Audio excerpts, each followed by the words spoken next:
Dragon Ball Z Abridged. Yeah, me too. My god, I can't believe DBZ Abridged ended 3 years ago. I feel so old. I'm only 22. Oh my god, that was the end of the era. And they ended at the worst possible time. They ended right before Corona hit. We needed something to keep us, happy. We needed to light it in the tunnel. I mean, thank God for Animal Crossing. That game kept us sane for these past couple years. But, Lord and behold, after 2 million years, 3 billion days, and 19.6 novemdecillion seconds of unapologetic, parodyless dark ages, Something Whitty Entertainment finally returns with a child of prophecy that is SAO Abridged. And as of this point, if there was any episode of SAO Abridged that showed the astronomical talent of Something Whitty Entertainment, it would be this episode, with episode 5 being a debatable second and episode 22 being a debatable third. This episode's first few lines of dialogue is honestly something I've been desperate for since the beginning of the Alpha arc, and that is the dichotomy of Kirito and Leafa. Ever since episode 12, the relationship between Kirito and Suguha has shifted dramatically from a respectful and sometimes quietly awkward but caring relationship to an unapologetic obliteration of the self-esteem. And most, if not all, dialects are instigated by Suguha. Now, in the original series, the fandom never liked Suguha due to her unrelatable character. Not unrelatable if you live in Alabama. And anyone that did find her character appealing more than likely Googled her name before or after they typed Rule 34. Now, SWE Suguha, however, is still unlikable.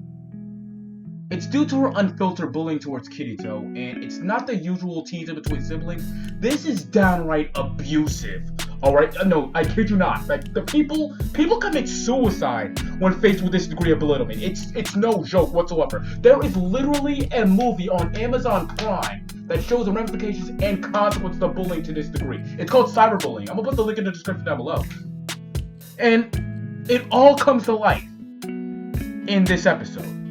From what we as an audience can deduce is that Suguha isn't aware of how deeply this affects Kirito psychologically. And it's somewhat realized in the first few minutes of this episode.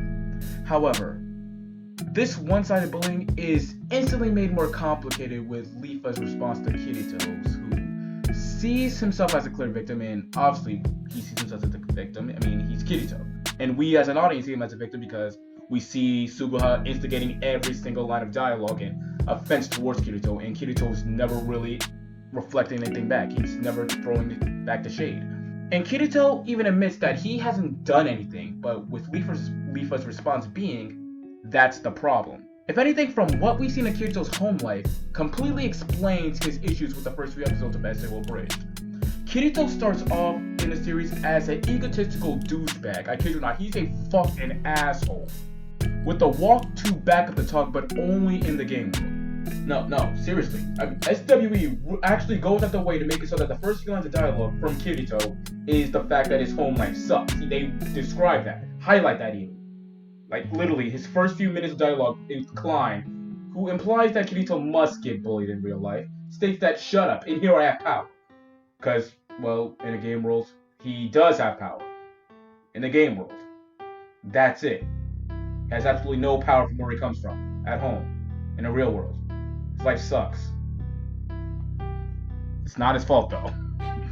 But really, behind his inflated swagger, he is an incredibly sensitive, even more insecure person than Leafa or Asuna. And now we know that's Suguha's fault. It's not really Kirito's fault, it's Suguha's.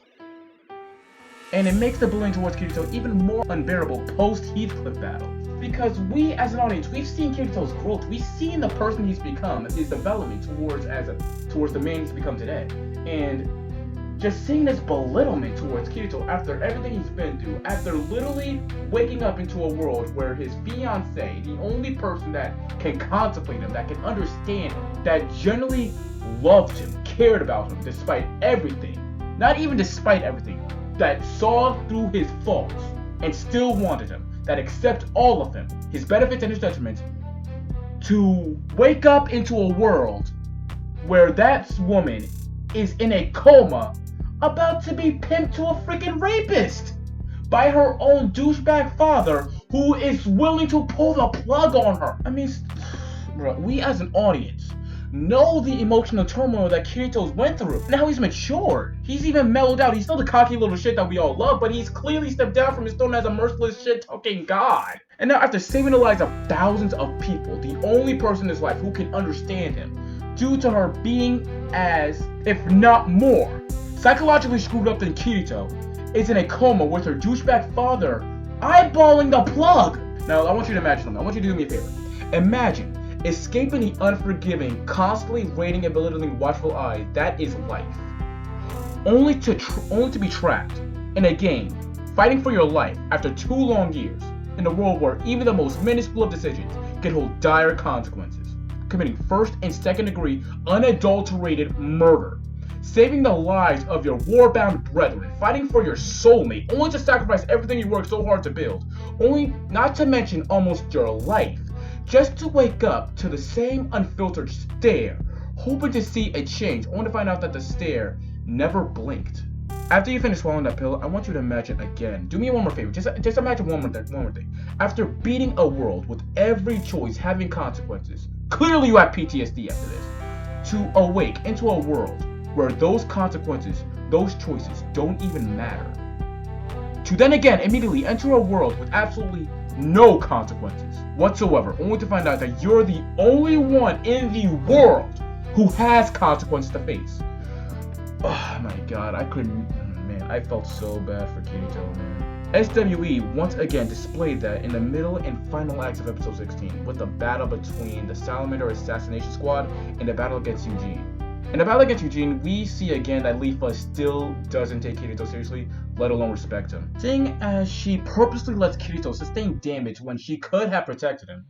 Not due to any real reason, only because she finds humor in seeing him in agony. It's only when Yui pleads with Suguha to help that she actually helps her brother. This lets us know 2 things. 1.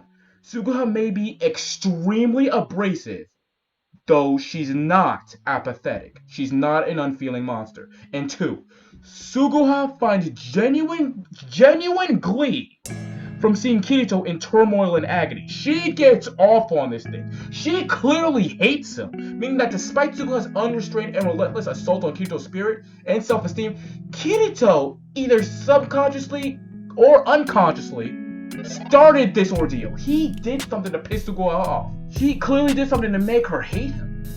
Now, Act 3, before, during, and after the fight with Eugene, we see Kirito fighting with more ferocity than anyone in the Alpine game has ever shown. We honestly haven't seen Kirito this passionate, this ferocious since the battle between Gleamites in episode 8. And Kirito is fighting because, well, it has nothing to do with him. I'm talking about this entire exchange, the Salamanders, the Cat Seeds, the Sylphs, that has nothing to do with him. He's been told, however, that the alliance between the Sylphs and the Cat Seeds will amass an army large enough to take the World Tree. However, upon spending over 7 hours of stopping a coup and saving 2 leaders from assassination, he's not getting the army because despite the fact that even though there's no reason they couldn't band together and stack the tree, they don't due to the fact that it breaks the roles and lore they spend years trying to realize. And despite the fact that he literally saved their races, they don't feel obligated to Kirito enough to do it because to them, it's just a game. And unlike in SAO, in Alpine, while everyone else has absolutely nothing to lose, Kirito has everything to lose. Oh my god, bro. Something Whitty Entertainment is hands down the best abridged team on YouTube. Like that includes the likes of Little Karibo, Team 4-Star, anybody. They are the best abridged series team on the platform. And yes, I know Team 4-Star is way more popular, have more subscribers, and they're more notorious, more famous. But they kind of had a crutch. Because it's Dragon Ball Z. Dragon Ball Z is a legendary anime. It transcends anime, okay? You don't even need to be an anime fan to know what Dragon Ball Z is, okay? If you show your mother or father who's never seen anime before in their life, and you show them a picture of Goku, they'll know who he is. They'll say, yeah, that's that guy from Dragon Ball Z. They might know his name, but they'll know who Goku is, kinda. The thing is that Sword Art Online has been revered as arguably one of, if not the worst anime of all time. I don't know about all that. I personally think that's School Days. But yeah, Sword Art Online is it's bad. It's very bad. Me, I enjoy watching Sword Art Online. That's neither here nor there. But it's just a bad anime. I have to agree with it. And oh my god, I don't know how. Actually, I actually saw this video that explains how Something Whitty Entertainment was able to whip SAO into shape and make it make the abridged version of it even better than the original version of it, and one of the most beloved medias on the YouTube platform. Like, I think it's even on Kiss Anime, this series. That's how notorious it is. I'm gonna put that video in the link in the description down below. But yeah, guys, that's been this video. If you enjoyed this video, be sure to hit that like button. If you haven't, be sure to subscribe. Every little bit helps, and be sure to leave your suggestions and ideas and opinions down in the comment section down below. Also, be sure to follow me on my Twitch channel. The link will be in the description down below if you haven't. And yeah, also join my Discord. This has been your Generous Prince, and I am out.